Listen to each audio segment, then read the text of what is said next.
Atos capítulo 4, versículo 32. Vamos meditar. E nós vamos seguir para o 5 e vamos até o 13, por ali. Da multidão dos que creram, uma era a mente e o coração. Ninguém considerava unicamente sua coisa, aquela que possuía, mas tudo lhes era comum. Com um grandioso poder, os apóstolos continuavam a testemunhar da ressurreição do Senhor Jesus, e grandiosa graça estava sobre todos eles. Não havia pessoas necessitadas entre eles, pois o que possuía terras ou casas as vendiam, traziam o dinheiro da venda e colocavam aos pés dos apóstolos, que distribuíam conforme necessidade de cada um. José, um levita de Chipre, a quem os apóstolos deram o nome de Barnabé, que significa encorajador, vendeu um campo que possuía, trouxe o dinheiro e colocou aos pés dos apóstolos. Um homem chamado Ananias, com Safira sua esposa, também vendeu uma propriedade.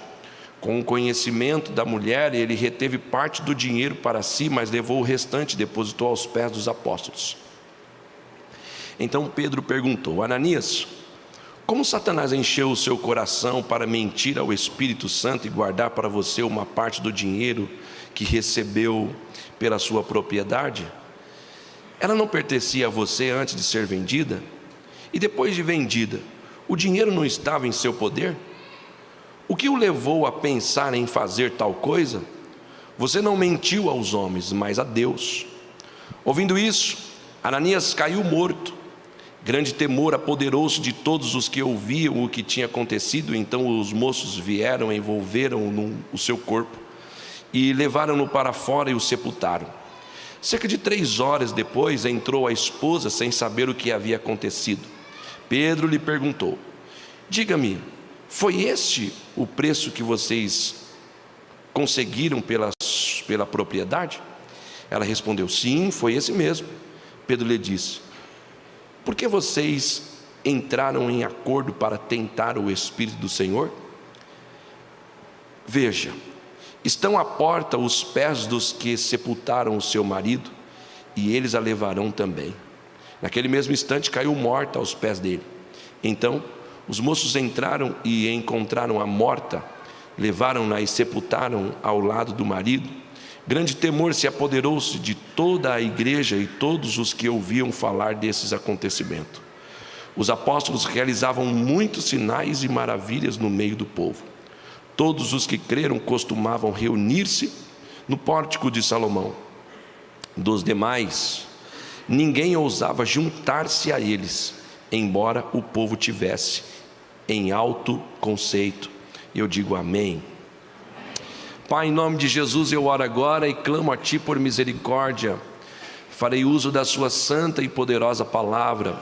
Pregarei ao coração desses irmãos aquilo que o Senhor já falou ao meu coração. E que esta noite seja uma noite, Senhor, que nós saiamos daqui transformados pela Tua santa e poderosa palavra. Usa-me uma vez mais, Senhor, que não seja eu, mas o Teu Espírito em mim. É o que eu Te peço. Orando, eu Te agradeço. Amém. E graças a Deus. O texto que nós lemos agora fala do primeiro pecado registrado na Bíblia a partir da primeira fase da igreja, depois da igreja ser fundada. Então, para pontuar, este é o primeiro pecado que acontece depois que se inicia a igreja dirigida pelos apóstolos. Os cristãos na região de Jerusalém, eles desenvolveram uma sociedade comunitária, onde eles tinham tudo em comum, como vocês já leram no livro dos Atos dos Apóstolos. Eles compartilhavam tudo que possuíam, a fim de ajudar aqueles que eram necessitados. Este ato de compartilhamento não era uma exigência formal. Eles não faziam isso por obrigação de fazê-lo. Eles apenas faziam do seu coração. Não havia nenhum mandamento dizendo que uma pessoa que tivesse que fazer parte dessa igreja teria que doar as suas posses, enfim, colocar o dinheiro no pé do pastor e etc, etc. Não havia nada disso.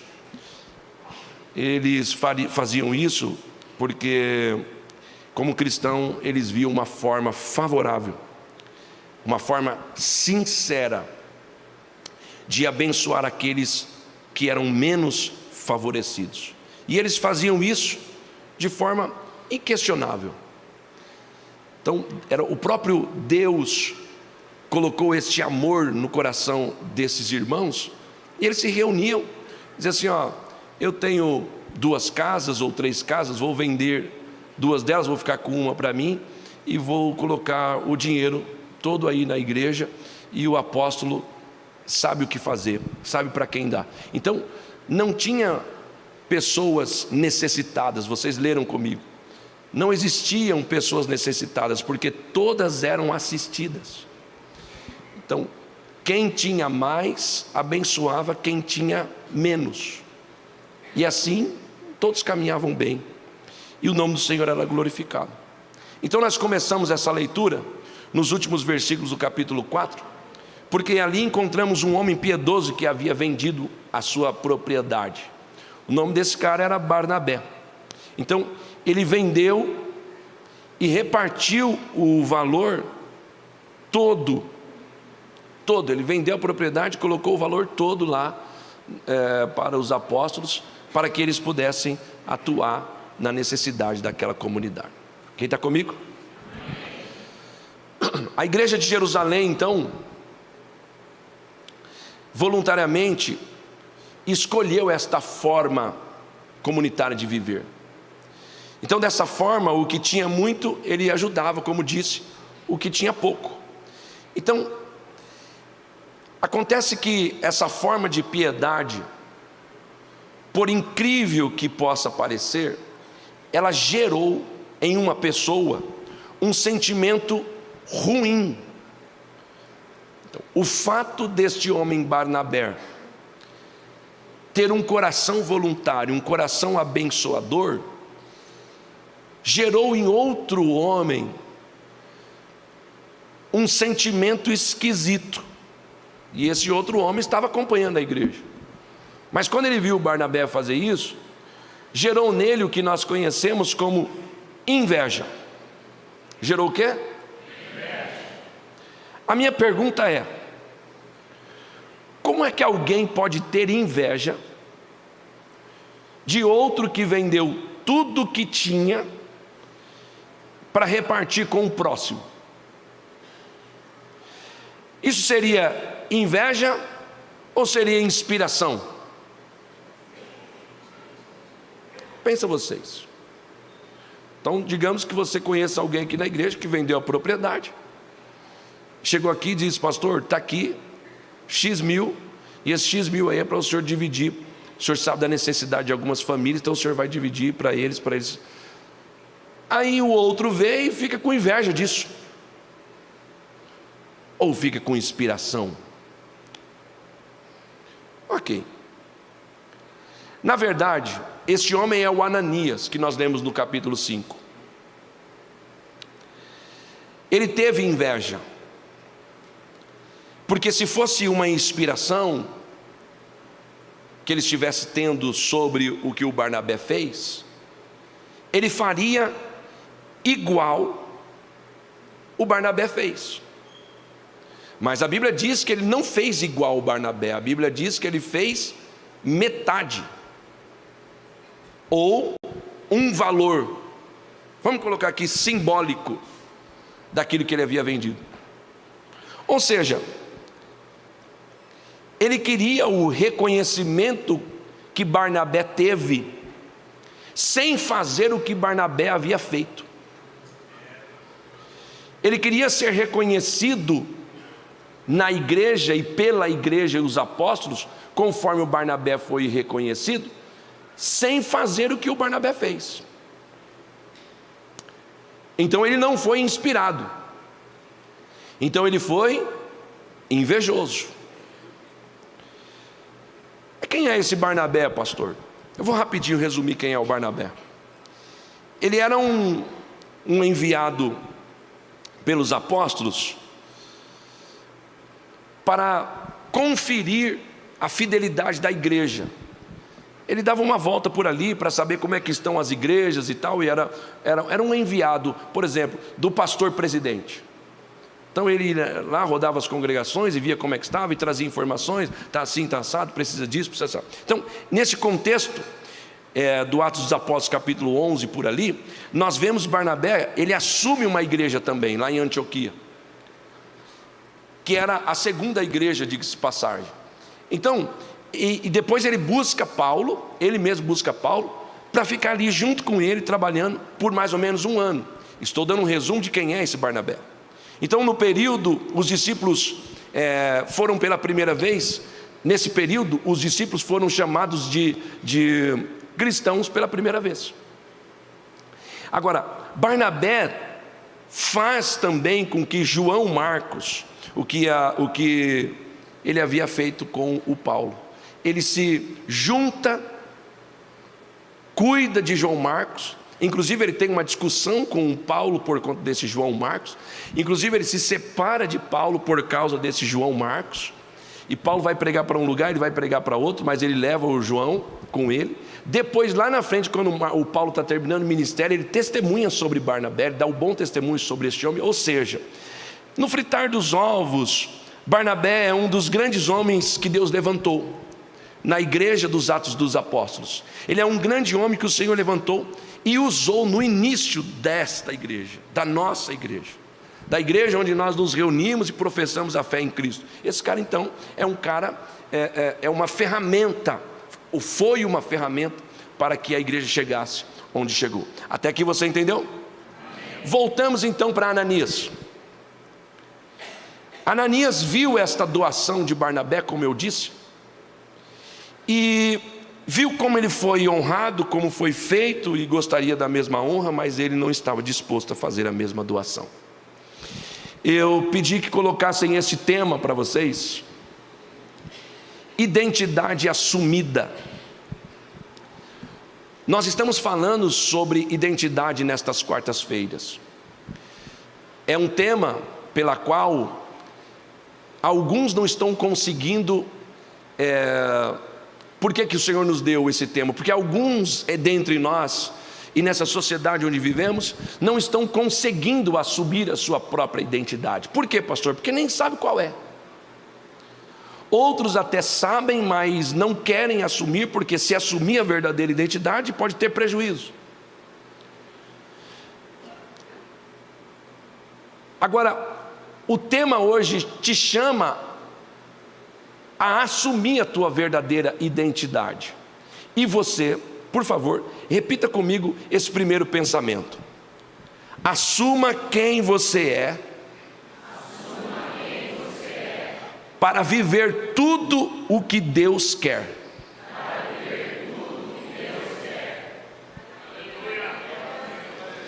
Então, só dá para viver tudo o que Deus quer se você assumir quem de fato você é. Então, o problema da falta da identidade é que está deixando alguns de nós, com aspas, bênçãos pela metade, fecha aspas. Ou nós julgamos que estamos sendo abençoados e não estamos coisa nenhuma. Então, por exemplo, você tem um benefício do governo para receber, e aí você sabe que está disponível para você. Teu nome é Márcia, o que, Márcia? Márcia Raquel. Então o nome dela é Márcia Raquel, esta é a verdadeira identidade dela. Digamos que isso aqui seja a identidade. Então ela tem um benefício para receber. Aí ela chega lá no órgão do governo e diz assim: eu sou Márcia Raquel e quero receber esse benefício que me é de direito. Aí o cara vai lá e consulta: pois não, a senhora tem aqui R$1 milhão para receber. Então ela fala: ok, quero tirar todo esse dinheiro, quero que transfira tudo para minha conta. Dá o seu documento para mim, por favor, senhora Márcia. Aí a Márcia pega o documento, a identidade dela, e entrega para o cara. Quando o cara lê, está escrito Márcia Fabiana. Espera aí, como é o seu nome? Márcia Raquel. Mas o documento é Márcia Fabiana. Não, mas sou eu. Esse documento também é meu. Não. Quem está comigo? Dá para receber o R$1 milhão com o nome de Márcia Fabiana? Tem que ser o quê?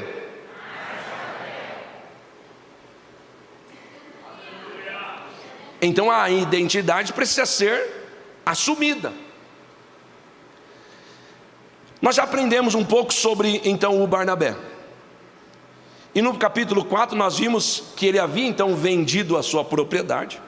E ele trouxe 100% da venda e entregou. Ok.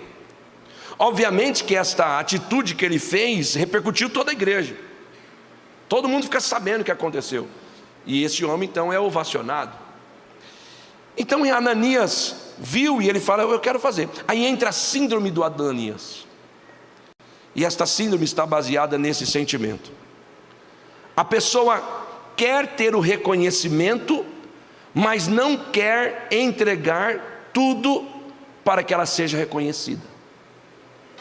Para aí, pastor, me explica melhor um pouco. Esse sentimento é muito comum em nosso tempo, onde as pessoas pensam assim: eu não quero entregar tudo, mas eu preciso ser visto como quem entregou. Essa atitude então gera uma confusão mental. Essa atitude gera conflitos mentais. Por quê? Porque você levanta a mão como se estivesse entregando 100%, mas na verdade é só uma mão que está levantada e uma careta de adorador.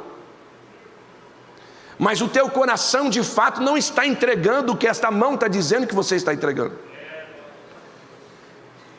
Você está fazendo careta de adorador, gesto de adorador, mas o teu coração não é um coração de um adorador.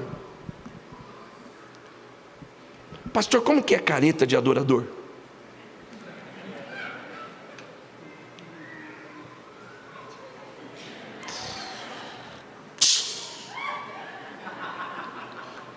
Careta de adorador.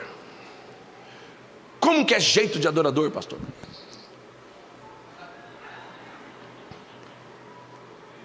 Quem está comigo?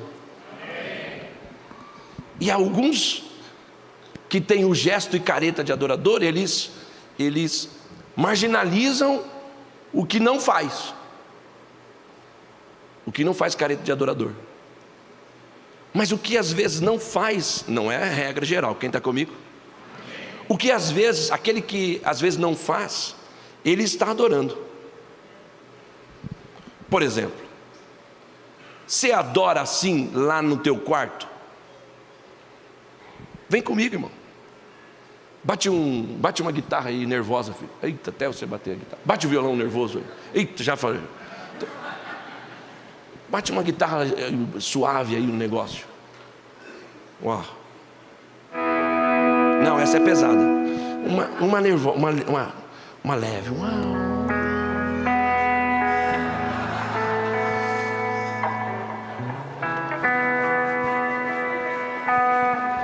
Vem comigo. Você adora assim lá no teu quarto? Não adora. Aqui a gente adora. Faz, filho.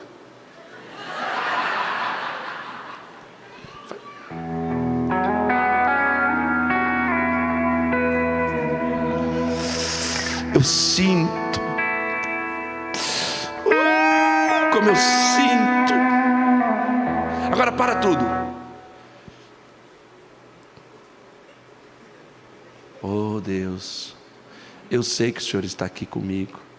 É a oração do quarto. A oração da igreja, ela tem um pouco mais de: oh Deus, pode sentar agora. Eu sei que o Senhor está aqui. Adoração da igreja, quem está comigo? Eu sei. O ministério de dança da igreja, quando tem.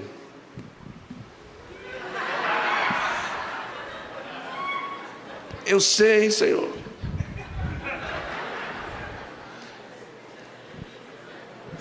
O jeito era adorar. Mas olhem para mim e respondam vocês mesmos. Lá no quarto.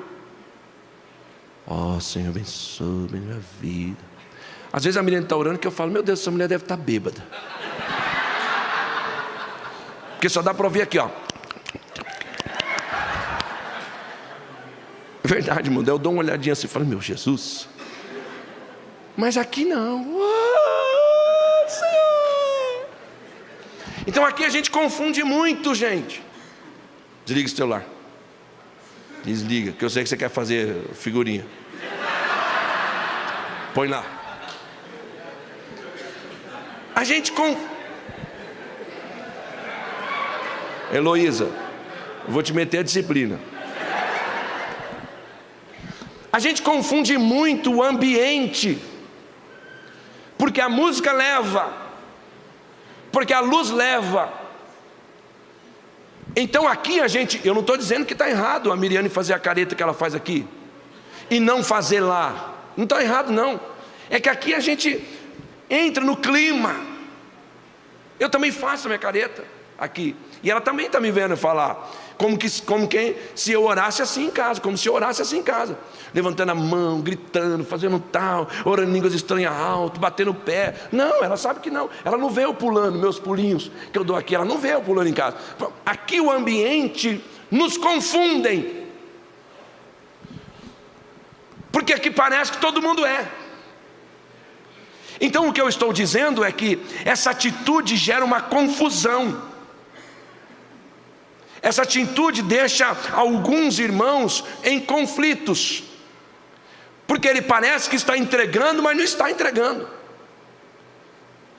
Essa mensagem é uma mensagem do Evangelho, eu queria pontuar. Ela não é uma mensagem que está falando sobre o seu dinheiro. É uma mensagem do reino sendo pregada no seu coração. Então, de que entrega o senhor está querendo falar mesmo, pastor? Eu estou falando da maioria e da maior oferta que um homem pode dar em seu culto. 1 milhão, pastor? 10 milhões? A maior oferta que um homem pode dar na sua maioria é o teu coração. E muitos de nós prevaricamos nesse dia, nesse momento, nesta hora de culto, onde nós temos que dar a maior oferta. Quem aqui vai dar a maior oferta? Aí a gente não sabe mais quem deu. Também não me cabe, mas como o Senhor me confiou ser o seu pastor, eu estou apenas pregando o que o Senhor falou comigo, que ministrou meu coração, a fim de que você cresça nesse negócio. A maior oferta do culto não é aquele valor que você separou. A maior oferta do culto não é aquele valor que você juntou o mês inteiro e disse, de dia 30 eu vou entregar tudo. Não. É você vir com um coração inteiro. Então, agora que estamos então entendidos sobre o que nós estamos falando, queria que você pensasse tranquilo. Como tem sido a minha oferta? Como tem sido a minha entrega? Tem sido total ou tem sido pela metade? Por que o pastor está falando de gente que finge que deu tudo, mas não deu, só deu apenas uma parte? Eu estou falando de gente que age como quem se converteu, mas não se converteu. E agir como quem se converteu é fácil. Difícil é converter de verdade. A gente sabe técnicas de convertido. A gente sabe técnicas de convertido. Estou falando de gente que levanta a mão, como disse, mas que retém a adoração. Muita gente faz a opção de Ananias e Safira. E qual é a opção de Ananias e Safira, pastor? Diga comigo: de não entregar tudo, mas de querer ser honrado como quem entregou. Puxa, achei bonito o jeito que aquele pastor adorou. Vou adorar igual ele. Aí, porque vocês estão me olhando aqui, achei bonito o jeito que ele levanta a mão, o jeito que ele dança. Achei bonito o jeito que esse moço toca a guitarra. Ele deixa, ele se leva. Está tudo certo, não está errado não. Eu disse está errado? Não, está tudo certo. Se o moço tocar o teclado e ele baixar a cabeça, ele dá uma mexida, tá, tudo bem. O moço ali tocar o violão, tudo bem. Mas muita gente faz isso como Ananias e Safira, olhando quem está entregando, mas entregando pela metade. Eu não quero parar com o meu vício, mas eu quero ser recebido como alguém que foi liberto. Quem está comigo? Eu não quero, olha, não fala para mim parar com aquilo que eu amo fazer. Eu só quero que você me receba como quem foi liberto. E se o senhor quiser, eu posso até dar um testemunho. É muito sério o que eu estou falando, irmão. São pessoas que não têm identidade assumida. Eu não quero abandonar uma inclinação que eu tenho, mas eu quero ser tratado na igreja como ex. Não quero que vocês me tratem como sendo, quero que vocês me tratem como ex. Mas e aí, irmão, você converteu? Não, eu continuo, mas você, por favor, não me trate como quem está fazendo nada, me trate como um ex. Tudo pela metade. Eu não estou a fim de abandonar o pecado, mas eu quero ser recebido como se o meu pecado fosse normal. Eu quero encontrar uma igreja que me entenda. Olhe para mim, por favor. E olhe que tem, hein? E olha que tem. E o que eu tenho pregado aqui para as pessoas dentro do meu gabinete é assim, ó: se você encontrar uma igreja que acalenta o teu erro, foge dela. Corra dela, mas corra bem longe. Se você pegar a Bíblia e confrontar, a Bíblia estiver confrontando o teu erro, você chegar aqui, o pastor André dizer assim: não, está tudo bem, está tudo certo, suma daqui, que aqui não está pregando o evangelho da verdade. Agora que você estiver dentro de uma igreja, ouvindo uma preleção, que enquanto você ouve, teu coração começa a acelerar, você fala: é verdade o que ele está falando, eu não quero aceitar, mas é verdade. Eu não queria que fosse verdade, mas é verdade. Eu queria que aqui aceitassem as minhas mazelas. A gente aceita você do jeito que você é. A gente aceita ou não? Aceita. A gente te abraça do jeito que você é. Mas existe um caminho. Que caminho? É Jesus, o caminho da mudança. Se você não quiser ele, vai dar ruim para você. A gente te ama do jeito que você quer. A gente sabe que você é pecador. Eu também sou pecador, tal como você. Talvez o meu pecado diferente do seu. Nós somos pecadores, nós somos negligentes. Mas existe uma questão: eu sei qual é o caminho. O caminho é Jesus, que me leva para a liberdade da vida. Eu não insisto naquilo que me carcome, aquilo que me mata, aquilo que me derruba. Eu não insisto naquilo que não agrada a Deus. O problema é que você sabe que está errado e insiste. Mas hoje Deus te trouxe aqui para você assumir a sua identidade e dizer: está na hora de eu viver uma mudança na minha vida.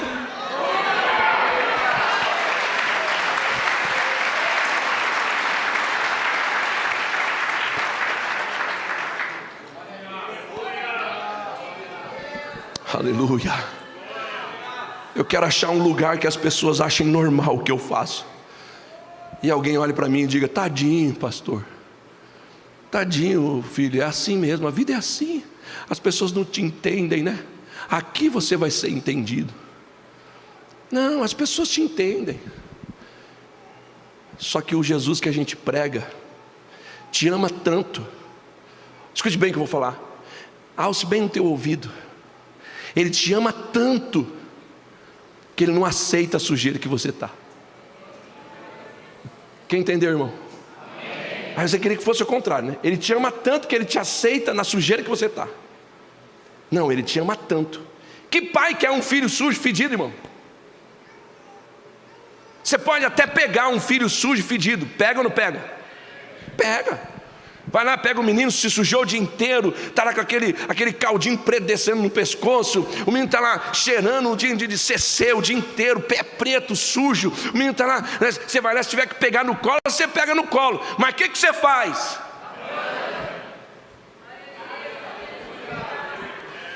Eu amo meu filho sujo, mas eu não o deixo sujo. Eu amo meu filho imundo, mas eu não vou deixar que ele fique na imundiça. O problema é que vocês, alguns de vocês, ou os que me assistem, pode ser que aqui não tenha nenhum, mas pode ser que tenha alguém me assistindo, ou pode ser que um dia essa mensagem chegue no ouvido de alguém. Existem pessoas que querem ficar na imundiça, achando que o Senhor te ama. Ele te ama, mas Ele não quer que você fique lá. O problema é que você quer insistir em ficar lá. Mas hoje Deus te trouxe aqui para te dizer: eu vou estender a minha mão e vou te tirar daí. Vou fortalecer a tua identidade nessa terra, como servo do Pai.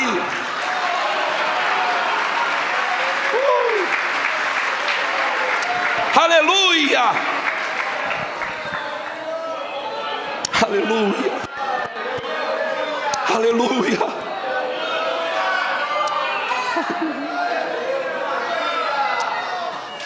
Você não vai dormir sujo, o Pai está dizendo. Você não vai dormir sujo. Você não vai dormir fedendo. Você não vai dormir desse jeito. Eu quero uma mudança para você. Repitam comigo o segundo ponto. Enganar quem pode me ajudar é me enganar. Vamos de novo. Enganar quem pode me ajudar é me enganar. Uma pessoa que sabe que está doente pode até fingir que está bem. Pode ou não pode? Pode. Mas se ela fingir para o médico, ela acaba de fechar a porta para a única pessoa que é capaz de mudar a situação dela. Para mim, você olha para mim, você está meio assim sem graça. Como é que está? Está tudo bem. Você pergunta para mim: e aí, pastor? Não, estou tudo bem, tá, tudo certo, tudo certo. Mas por dentro está queimando, estou com febre, estou sem graça, está doendo. Aí a Miriane sabe disso. Fala: vou te levar no médico. Beleza, aí chega no médico, me ajuda, eu vou até lá. Pois não, doutor, pois não, André, como é que está? Tudo bem. E o senhor veio fazer o que aqui? Não sei, minha esposa que me trouxe aqui. Então tá bom, pode ir embora. Ok, um abraço para o senhor. Acabei de fechar uma porta com aquele a quem podia mudar a minha situação. Hoje eu estou pregando para pessoas que vivem vida de fingimentos. Aliás, nós somos uma geração que cultua a falsidade. Ensinaram a gente a cultuar a falsidade. Ensinaram a gente a sorrir quando não tem sorriso. Ensinaram a gente a dar gargalhadas quando a gargalhada não é verdadeira. Ensinaram a gente a dizer para todo mundo: está tudo bem, está tudo bem, está tudo bem. Como se herói fôssemos.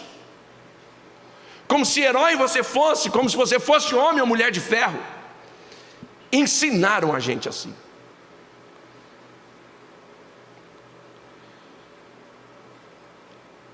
Asaf, o salmista do Salmo 73, põe na tela, por favor, filho. Salmo 73. Certamente Deus é bom para Israel, para os puros de coração. Veja isso aqui. Não leiam vocês.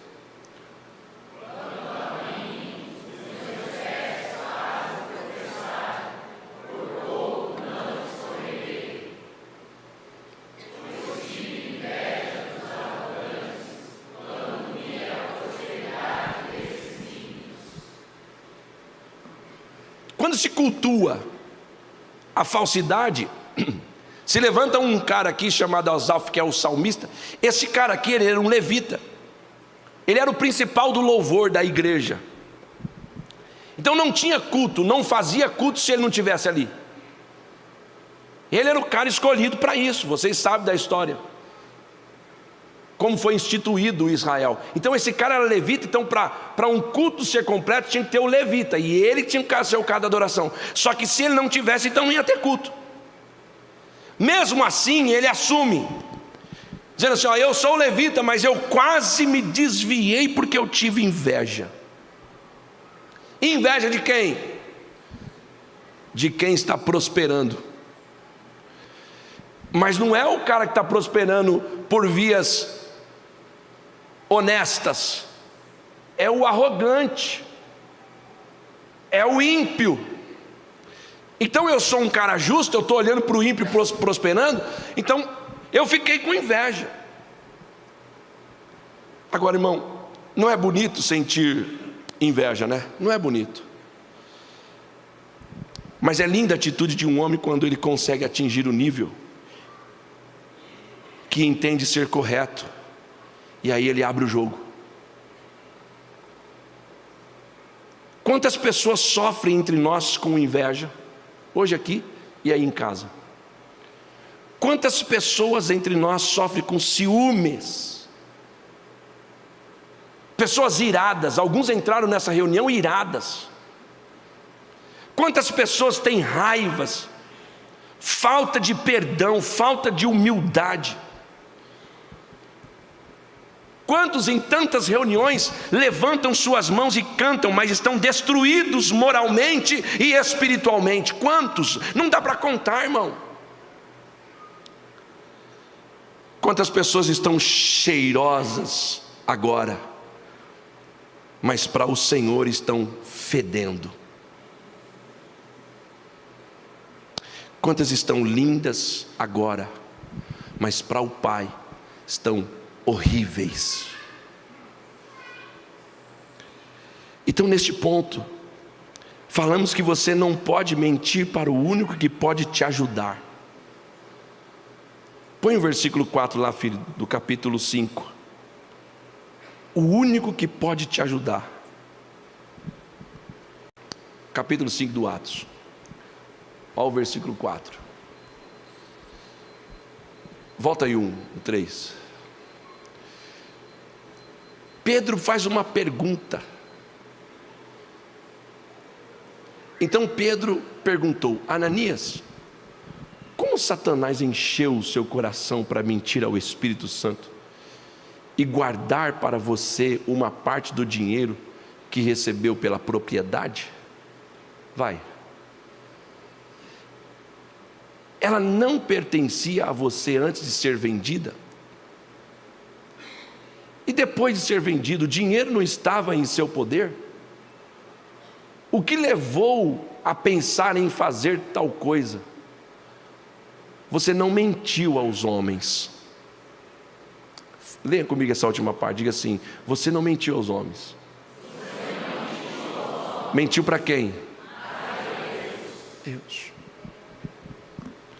Então não tem condições, e nós estamos diante de uma história que foi um fato verídico.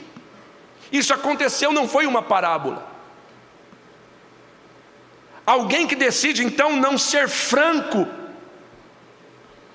Então ele fala aí: você mentiu a Deus, e não é inteligente agir assim. Somos um. Não é inteligente nós agirmos diante da presença de Deus como quem somos o que não somos. Mostra a sua fraqueza. O que a palavra do Senhor está falando comigo, com você hoje. Mostra a tua verdadeira identidade, assuma a tua verdadeira identidade.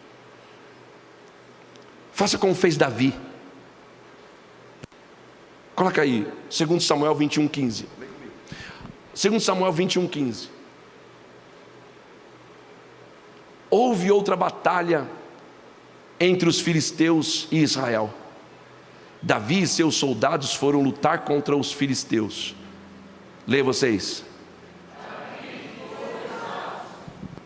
Davi ficou exausto, assumiu: estou cansado, cansei nesta guerra. Mas ele é o rei. Recentemente eu abri meu coração para os meus obreiros aqui. E eu queria dizer para eles que estão aqui, que ouviram eu falar, aquela noite foi uma noite libertadora para mim. Aquela noite foi uma noite, uma das melhores noites que eu já tive aqui na Somos Um. Eu me vi como esse Davi aí, mesmo como líder, o cara que está à frente, diz assim: eu cansei, estou exausto. Melhor do que eu chegar aqui e dizer: ei, Somos Um, vamos lá, estou feliz. Você é um animador de plateia, cara. Vamos aplaudir, porque isso, porque aquilo outro. Mas você não está crendo. Então esta adoração não é completa. Então esse dirigente de culto, como eu disse do Asaf, esse dirigente de culto, ele não está completo aqui. Ele só está cumprindo um protocolo. Aí eu disse: não, eu não vou cumprir protocolo, eu vou falar. E eu sentei aqui e abri meu coração para eles, o que eu estava passando naquele dia. Logo levantaram, oraram por mim, e eu repito, foi uma das melhores noites da minha vida aqui.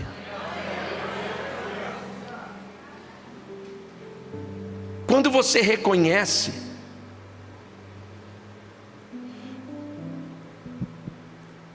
você que de alguma forma está escondendo alguma coisa, você que demonstra ter entregue tudo, mas não entrega, você que está aqui hoje como quem tivesse feito, mas não fez, você que se comporta como Barnabé, mas vive como um Ananias, a minha pergunta é, e responda por favor, ainda que você não esteja, a minha pergunta é: para quem você está mentindo mesmo? Deus. Para o homem que pode mudar a tua história. Você está fechando uma porta para quem pode mudar a tua história. Então o Pedro deixa claro para Ananias que a sinceridade era mais importante do que a imagem. Você que vende uma imagem, a senhora que se preocupa com a sua imagem e deixa de ver a sua sinceridade, a senhora deixou de assumir a sua identidade. Mas louvado seja Deus por esta noite.